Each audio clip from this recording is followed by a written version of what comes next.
Ang intense ng mga kaganapan ngayon sa abot kamay na pangarap sapagkat ikakagulat nga ni Doc Carlos ang gagawing pagsugod sa kanya ni Doc Robert. Dito nga ay hindi na makakapagpigil pa itong si Annalyn dahil sa ginagawang pananakit ni Doc Carlos sa ina niyang si Lynette kaya naman ay agad siyang hihingi ng saklolo sa ama niyang si Doc Robert. Samantala ay meron ngang magbabalik na mas lalong magpapainit ng mga eksena at eto nga ay walang iba kundi ang ina ni Harry na si Irene Benitez. Dito nga ay may biglang tatawag sa cellphone ni Doc Carlos at ikakagulat niya nga ng sobra nang tanungin niya kung sino ang taong ito dahil sa sasagutin nga siya nito na siya lang naman daw ang kanyang asawa.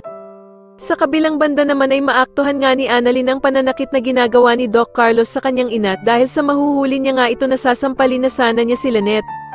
At ito nga ay nangyari dahil sa paggalaw ni Lynette ng password ng cellphone ni Doc Carlos dahil nga sa sunod-sunod na paghihina lang nararamdaman ito sa kanyang asawa. Kaya naman nang malaman ni Doc Carlos na nag-lock ang kanyang cellphone ay magwawala nga ito sa galit kay Lynette. Samantala matapos nga ang mga nasaksihan ni Annalyn ay pipilitin na niya ang ina niyang si Lynette na umalis na nga sa bahay ng mapanakit na si Doc Carlos.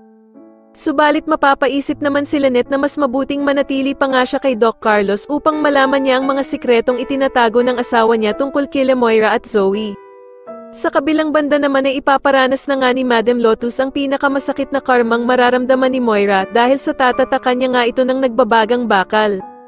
Kaya naman ay manginginig sa takot ang bruhang si Moira dahil sa sakit ng gagawin sa kanya ni Madam Lotus at eto nga daw ay remembrance niya kung sakaling magtagumpay nga daw siya sa kanyang paglaya sa loob ng kulungan.